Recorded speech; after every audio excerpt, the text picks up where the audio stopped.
So I'm not really thinking at all now about what I'm going to be harvesting in winter. Everything I'm harvesting in winter is already grown, and all it is about is just picking it. All my attention now is focused on what we're going to be eating in spring, and so I thought I'd do a little series of videos looking at all the different types of things that we've got going on, overwintered mainly, for a spring harvest, and just let you kind of compare your results with my results and just have a little bit of debate in the comments about why certain things might be going better for you and worse for me, or better for me and worse for you.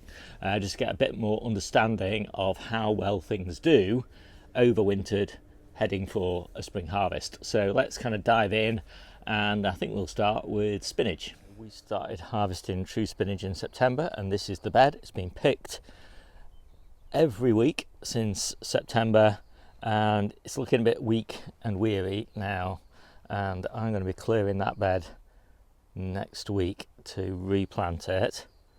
And we're just kind of keeping on picking this bed. This one's under a little low tunnel, and again it's all looking a bit scrappy now. It will pick up in February, but I don't need this much spinach, and so I'll be taking this bed out and replanting it. And in this bed I'm going to be putting my early kale plants, which are at the moment about this tall, and so a couple of weeks time they'll be ready to get planted out in here. And right now I'm just mainly picking these salad onions out of this bed, and just a few odd leaves off these tired and weary spinach plants. As I said, they would pick up in mid-February and give us a really nice harvest in March, but you'll see in a minute I don't need that amount of space dedicated to spinach, because once it really starts growing after sort of mid-February, I just need nowhere near as much as I've had. So I've got a lot of spinach on the go. This is the bed that's going to really spring to life in the middle of February, and then we're going to be eating this one all the way through March, and then it'll probably go to seed by the end of March. But it's looking really nice at the moment. I've just tidied it up a little bit, taking off all the leaves that are not of eating quality. I never really leave leaves on plants that aren't of eating quality. By that time, they're probably going to look yellow or something like that, and they're not really contributing very much to the growth of the plants. But these are looking really healthy, and we're still not even in February yet, and so light levels are still low. They're not really growing very much. We're still picking them, but only sort of 1 or 2 leaves per plant per week. And as I say, as soon as you get past mid-February here in the northwest of England, everything really kind of starts to explode, and by March time these are growing really strongly, and they've got a really good solid root system at the moment, which means that they're really primed for growth. So I have these in a cold frame, and it makes a huge difference to the growth rate. Doubles the growth rate probably in spring, and probably triples it in winter. So here's my next succession. So the previous batch was Giant Winter, and this is all Red Kitten. Red Kitten is my favourite spinach for spring, and these plants were actually sown 25th of October, so they were almost certainly planted out at the end of November or early December. And because they're under this little low tunnel, they've been really happy, but we haven't harvested them yet. But you can see they're growing really nicely. There's lots of really good high quality leaf growth on these. Got a really nice root system. So again, these are really going to start motoring when we get to spring, and they'll be in kind of full production through March and into April, well into April really. And I'll have another succession that'll take over from these, which will sort of take us into May. And by the time we get to June, we'll stop with spinach and switch to something else like chard. And then I've got one more little bed of spinach here, which is primarily for harvesting salad leaves, so baby leaves.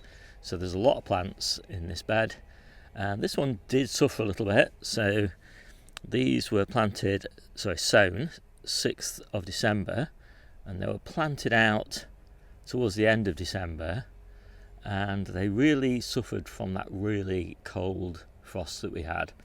You know, it was about -10 out here on the allotment, and that, you know, just knocked them back a little bit, but you can see they're all picking up again quite nicely, and so I'm really happy with them.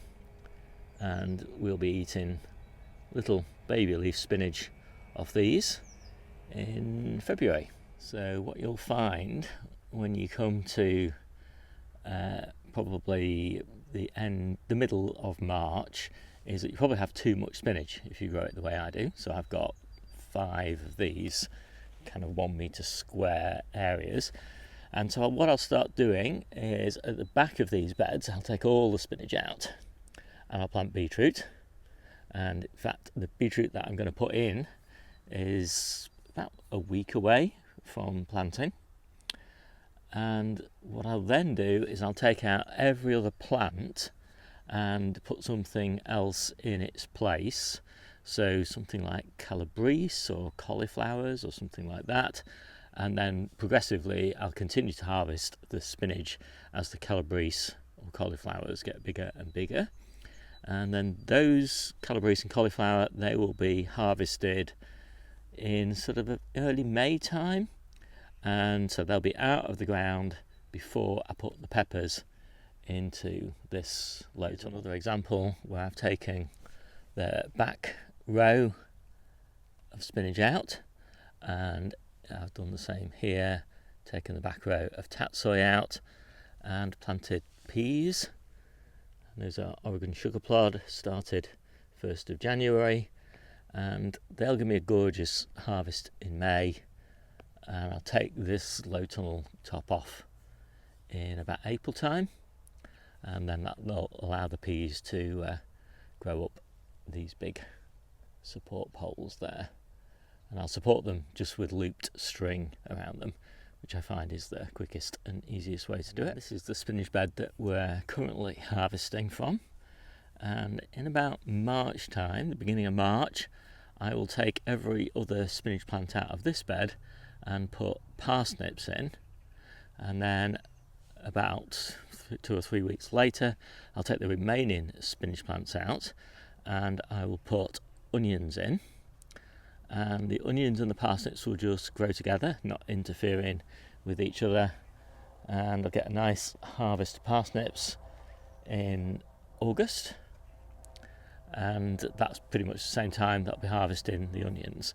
And then this bed will be cleared and replanted with lettuce or spinach or something like that in September. If you want more details of anything that I've talked about in this video, I recommend you take a look at my ebook. It's free to read. There's a link to it in the description down below, and in particular I recommend you take a look at the individual growing guide section, because that's where you want to get details on spinach and lettuce and all the different types of brassicas and, you know, Asian greens and whatever you're interested in.